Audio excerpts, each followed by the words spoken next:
Bashkia Elbasan vazhdon të vjel mendimin qytetar në kuadër të programit të suksesshëm buxhetim me pjesëmarrje. Takimi i radhës është zhvilluar me banorët e lagjeve Arqiv Pasha dhe Kala. Kërkesa e parë që doli në pa në këtë takim ishte sistemi i kanalizimeve të rrugës tek ish punishtja e pastave, pasi në dimër kjo rrugë bëhej shumë problematike. Në takime merrte pjesë vetë kryetari i bashkisë zoti Qazim Sejdini. Kryebashkiaku kërkesës së banorëve i është përgjigjur se janë kryer një herë punime në këtë rrugë dhe se do të ndërhynte sërish nëse është e nevojshme për ta kryer këtë sistem, edhe pse pasojat ishin të ndërtimeve. Po kështu janë renditur problemet e kanalizimeve dhe të vend grumbullimit të plerave në një prej rrugëve të kësaj lagjeje. Dy ndërhyrjet e fundit bashkisë, pak në viteve të fundit janë drejtimi i lagjes Kala dhe sidomos ndërhyrja e fundit e restaurimi komplet i rrugës i ka dhënë një pamje totalisht ndryshe të lagjes tonë. Dhe këtë vere jo vetëm si banor i lagjes, po edhe qytetarët apo turistët e huaj apo qytetarët e qyteteve tjera që vinë dhe shikojnë Elbasanin këto kohë të fundit. E bën re këtë ndryshim. Unë ka vetëm një kërkesë. Ajo rruga e re që u bë, ajo quhet rruga Ignatia e sotme. Mendoj që duhet bëhet me një kalim.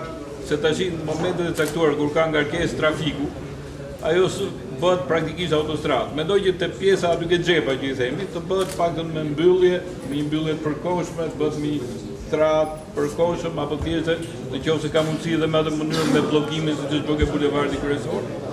Në mënyrë që të zbutet trafiku, sepse në momentet caktuara aty bëhet edhe pikë, domethënë shtim të trafikut, edhe pse ka nga xhepa këtej, edhe pse ka tabelë që thuhet që nuk duhet ndalim kalimin, prapë ajo hyrë jashtë. Ose duhet lejohet asem për banorët e lagjes, se ne do kalojmë, por jo që të bëhet si rrugë që të hynë gjithë njerëzit. Mendoj që duhet bëhet me lloj dy mandate të tuaja më bëjnë të punë mirë. Unë flat për moshën e 8. Ju kam shqetu, kam gjitha vite për një lokal për pensionistët. Për vere kemi zgjedhur, por për dimën e skes që juve ka marrë. Ju na kthit përgjigje e kemi përparësi. Vetja rrugë, që është me 2 kalime. Shko ke rruga Rinia, tek kalim. Shko ke tjetra, tek kalim. Këtu me 2 kalime. Si s'kivet? Që rruga 2 vetë jena aksidentuar. Ka thuj, ka me dorë aty, ke pura bukës. A shu dhe vazhdojët, këte i kute këtë është, në makinat jenë me 2 kalime që thaj zotëria, edhe janë situata shumë me vështia aty. Ke pura bukës aty. Ato janë prishur vila e pallate kur bi planimetria, ose kur bi rruga, se po ishka i dyqan që ka 50 vjetë që janë ndërtu aty. Prishe, të dyta dhe e ludish që kjo zonë të eska tjetë ku vete, ka që ludish, pëse mos të bëhet?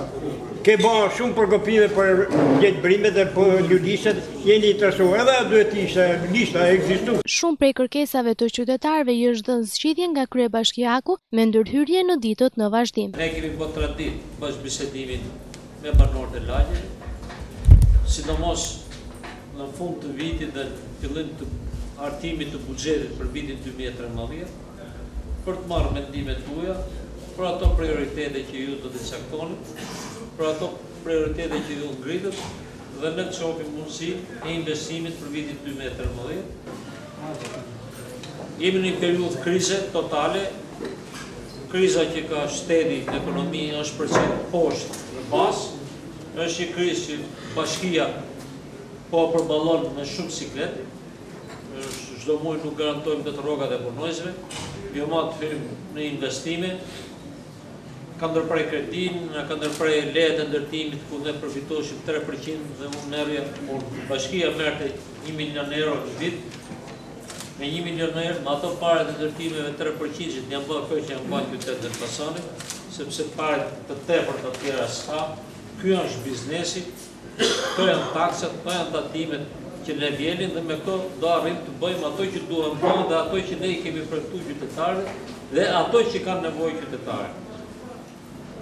Pozitivisht është fakti që me këto kërkesa që ju keni, bashkohem edhe unë si kryetar bashkie, këto probleme që ju ngreni, i di dhe unë që jam sigjoj për herë të parë, por duhet vendos një radhë në mënyrë që ato 5 lekë që kemi, ti shpërndajnë në mënyrë uniforme në gjithë qytetin, mos vendosim investime vetëm në një zonë dhe të lartë një zonë, mos bëjmë investime në periferi dhe të lejmë qendrën dhe nga qendra në periferi e kështu me radhë. Megjithatë, qyteti i Elbasanit, pavarësisht ndryshimeve që ka, pavarësisht punës që është bërë, ka dhe shumë për të bërë. Ka dhe shumë për të bërë, është nga qytetet më të mëdha dhe nga qytetet më të varfëra. Një qytet që ka 32.000 pafund, 30% e popullsisë e pafund. Një qytet me bizneset të varfëra, një qytet që s'ka bizneset të fuqishme si qytet për të përballuar situatën, edhe të qytetit për përmarrje dhe kontribute, dhe të gjitha këto sjellën vështirësi dhe në administrimin e qytetit. Ne jemi në hapat e para për zhvilluar një tendër të fuqishëm, ose më thënë një bashkëpunim fuqishëm me një ndërmarrje të ujqege për kryer ndrohen në gjitha shkollave të mesme dhe të vjeçare.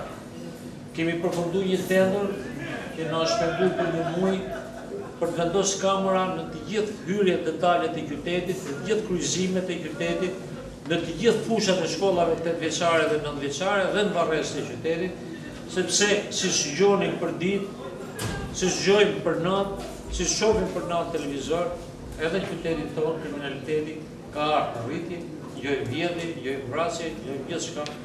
Dhe kemi detyrë funksionale të kujdesemi edhe për rendin dhe qetësinë e qytetit. Unë ju përktoj që atë rrugë atje tek rruga Vasil Taher, e përktoj unë edhe tani, si, jo vetëm si banor i lagjes, po ka qenë nxitës si disa herëve për ta futur në projekt. Ju jap fjalën të dashur miqtë e mi të dashur qytetarë, që në 800 vjetor të pavarësisë, ne do të kemi edhe një Elbasan festiv, do të kemi aktivitete shumë të rëndësishme,